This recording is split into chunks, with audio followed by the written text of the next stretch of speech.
추미애 장관님께 여쭤보겠습니다. 아드님에 대해서 8개월 만에 압수수색이 이루어졌습니다. 근데 제가 검찰을 출입하면서 기자로서 그때 배운 거는 내사, 그 다음에 수사 착수의 초동 단계가 압수수색이라고 알고 있습니다. 그런데 이 사건은 8개월이 지나서야 압수수색이 이루어졌습니다. 굉장히 납득하기 어려운 것이죠. 어떻게 보면 수사 전개의 흐름이 굉장히 이상하다. 압수수색을 하고 증거를 보존한 이후에 수사를 전개를 해야 하는데 8개월이 지나서야 압수수색이 이루어졌습니다. 어떻게 보면 8개월이 지나는 동안에 과연 증거가 남아있을까? 이 부분도 좀 의심스럽고요. 수사의 전개 상황도 도무지 이해가 되지 않습니다. 그래서 장관님께서 그동안 이야기해왔던 것을 뒷받침하기 위한 어떤 면피용 압수수색 쇼, 이런 언론 보도도 있습니다. 여기에 대해서는 어떤 견해십니까? 우선 이것이 현안이라는 데 대해서는 이해가 잘 안 가고요. 또 이 사건에 대해서는 제가 보고받지 않습니다. 보고받지 않는다고 누차 말씀드렸습니다. 네, 보고받는지를 여쭤본 게 아니라 지금 법무부 장관으로서 법무행정과 검찰을 총괄을 하시지 않습니까?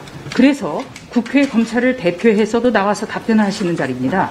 통상적인 수사의 흐름을 저는 여쭤본 겁니다.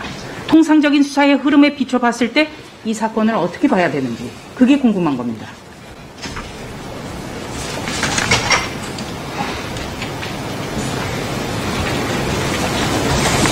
다시 한번 정리해 드릴까요? 1월 초에 고발 사건이 이루어졌습니다. 배당이 됐습니다. 그런데 5개월이 지나서야 참고인 조사가 이루어졌죠. 이 사건은 압수수색도 필요 없고 계좌 추적도 필요 없을 정도의 아주 간단한 사건이고 장관님 스스로가 너무나 쉬운 수사라고 이야기를 하셨습니다. 그런데 5개월 만에 참고인 조사가 이루어졌고요. 9개월째 돼서 압수수색이 이루어졌습니다. 굉장히 상식적이지 않기 때문에 여쭤보는 겁니다. 일반적인 수사의 흐름과 차이가 있습니까? 없습니까?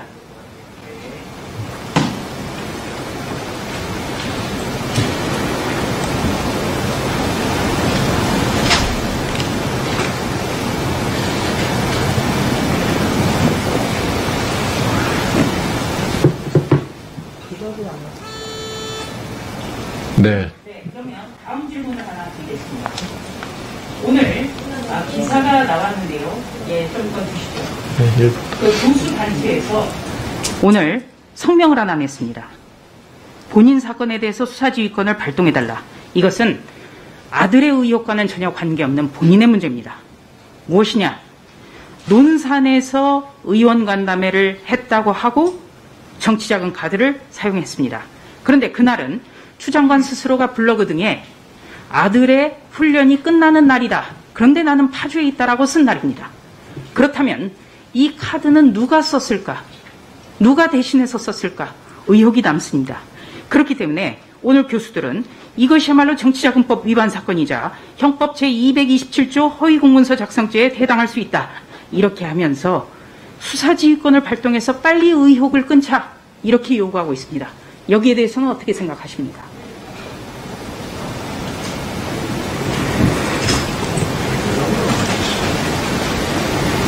네. 조순희 의원님, 예, 그 정도 하시고요. 예, 그 전에 전주혜 의원님 먼저 발언 신청을 하셨던 것 같은데요. 안 하셨습니까?